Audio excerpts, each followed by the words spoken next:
one guy who's probably going to be seen on High School Scoreboard Live tonight after an impressive win over Galena Park North Shore is the head coach of the Manvel Mavericks. We are joined by Coach Kirk Martin. Coach, congratulations on your big win. Thanks a bunch. It was a blast. I tell you what, I'm still recovering from it.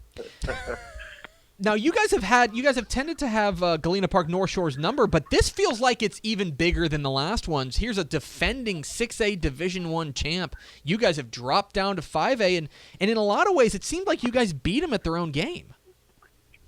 Well, I don't know about that. They're awfully good, and we were able to, finally put something together and get a late score in the game to win it. I tell you, Coach K and his bunch do an unbelievable job. I actually used to work for his offensive line coach, Derek Fitzhenry, at Giddings High School. We worked together at Odessa Permian, and then I worked for him at Giddings. But they just do an incredible job, and we were just fortunate to get out there with the win. They had our number most of the night. Their defense just played lights out, and fortunately ours did too. So everybody was expecting firepower and a shootout, and I knew, and I think Coach K knew after watching film that wasn't going to be the case. Well, and I'll tell you, that's the thing that impresses me so far about y'all, is that you've got a terrific resume so far. Wins over Crosby, wins over North Shore. You know how explosive those offenses have been, can be. So I imagine you've got to be just pleased as punch to come away with two really impressive defensive performances against two really talented offenses. Yeah, our defense is really playing well. I couldn't be prouder of that group of coaches and those kids. They're just really, really getting after it and carrying us. And, we got a young offense, got a young quarterback and, some young offensive linemen and young running backs and receivers. There's probably 3 or 4 kids, on that offensive unit. Keelan Stokes, he's probably our leader. He started, been a starter for a while at receiver. But we've got a couple guys up front, Kobe Thomas, Logan Tonini, that they've been in the fire. Eric Bennett, but the rest of them, those are JV guys that are getting out there and getting after it. So, been proud of the offense. They've done enough to win, but it's our defense certainly has carried us. Coach, there's a lot of programs that won't put out 11 FBS prospects in 3 decades, and you guys did it last year. You guys put 11 kids into FBS schools playing at the next level. There's a lot of teams, when they would lose one key guy, they would go back to maybe fall back into the pack. How is it that you guys can seem to reload every single year with really impressive talent? Well, we're blessed. We're in an area that's of the high growth area, and we're just a place that a lot of kids are moving to, and we get that benefit. But honestly, most of the guys that have gone on like that have been program guys we've had since junior high, and they run our system in junior high, and they run it at freshman B team and JVB and JVA, and they just kind of progress up the ranks. I'm just proud of our coaches developing the talent that we've had, and then also promoting that talent. We're passionate about helping kids get their school paid for. Everybody in the nation tells you they coach to change lives. What better way to change a kid's life than helping get his school paid for? So we are passionate about that, and I think our staff does an incredible job selling kids to the recruiters when they come through, and showing the kids the importance of the SAT scores and ACT scores, and taking those early and taking care of grades and being in the right classes in the classroom, and then going to the right camps to get the exposure, and not wasting your money on just money grab camps that have no college coaches there. And there's a lot that goes into that, but certainly we're blessed with talent. I'm not dodging that at all, but I think our coaches have done a terrific job with that talent. We're talking with Kirk Martin, the head coach of the Manvel Mavericks here on DCTF Live. Get involved with the conversation at hashtag DCTF Live. One guy who I know is on a lot of recruiting gurus' radar as well as ours from a high school football perspective, your safety, Derek Tucker. He's clearly a guy who is blessed with talent. From your perspective as a guy who gets to see him week in and week out, what do you see when you watch Derek Tucker play? Well, the thing about Tucker is he's a physical football player, and that's what you need from the safety position, in my opinion. You know, he's not going to wow you with at a t-shirt and shorts camp, you know, and run, you know, an amazing 40 time or anything like that. When you turn on the film and you watch who makes plays, that kid's making play after play after play. He breaks on the ball well. You know, he triggers quickly, you know, when it's run. You know, he's always in the mix, and he's not afraid to stick his nose in there. You know, big kid, you know, he's got the measurables that you like and everything like that at 6'3" and you know, 195, you know, 200 pounds. And, you know, he's not afraid of the weight room. You know, he'll get in that squat rack and put on some heavy weight in there. And he understands the grind of it all. So he's going to be successful wherever he goes. He's committed to A&M. I think that's where he'll land. And I'm excited for him. You were a little bit, I'll say, humble a little bit earlier when you were mentioning you were working in a young quarterback. I feel like you've got a pretty solid relationship with your quarterback. Kirk Martin, of course, is your son. This is it's got to be kind of an interesting feeling that you got your kid out there, kind of guiding this big time offense for you. What's that like as a dad to be watching your son call the signals?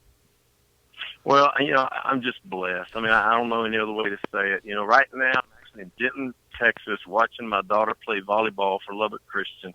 And then tomorrow I'm going to go to A&M and watch my son play football at A&M. And I just finished, you know, coaching my kid and him beating a juggernaut, you know, last night.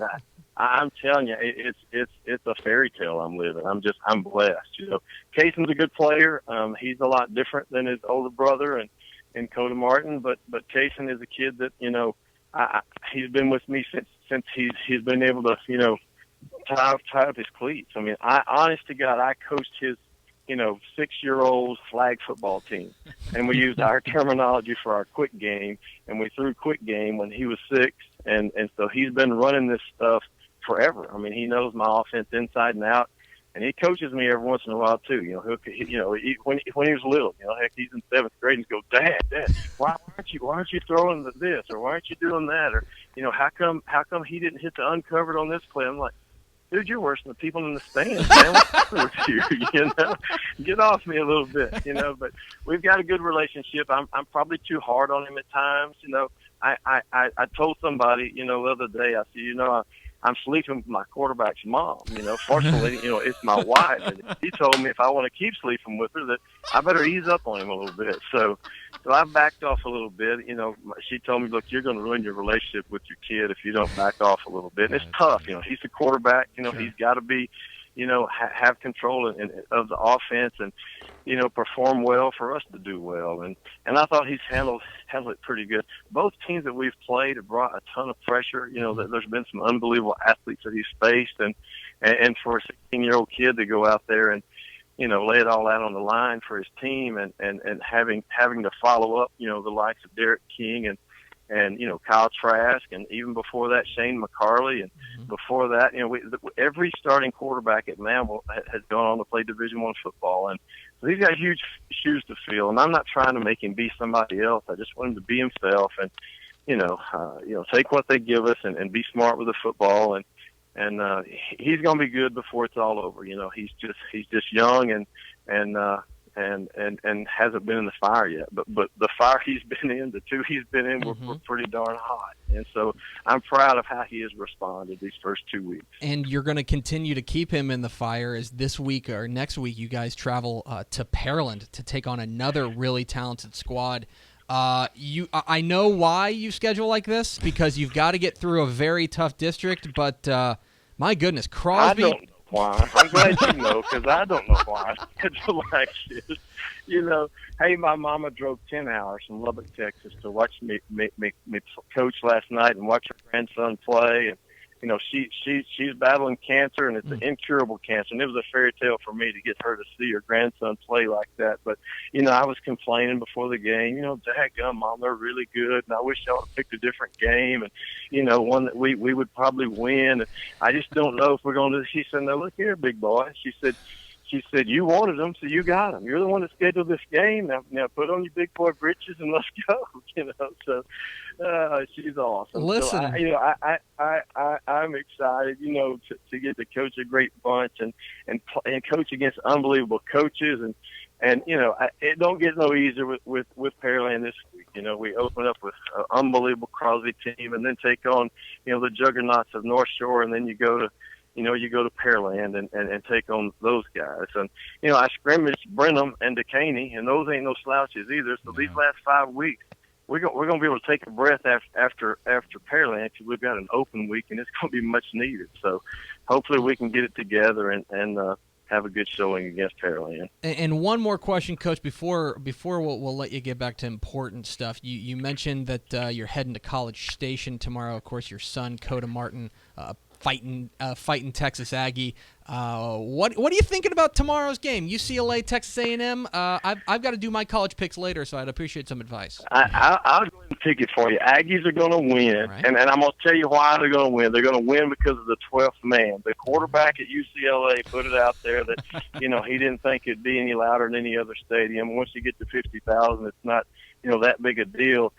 Obviously, he's never been to Kyle Field because, it's deafening. The way they've redesigned the thing, and it shoots all the noise back onto to the, the visitor sideline.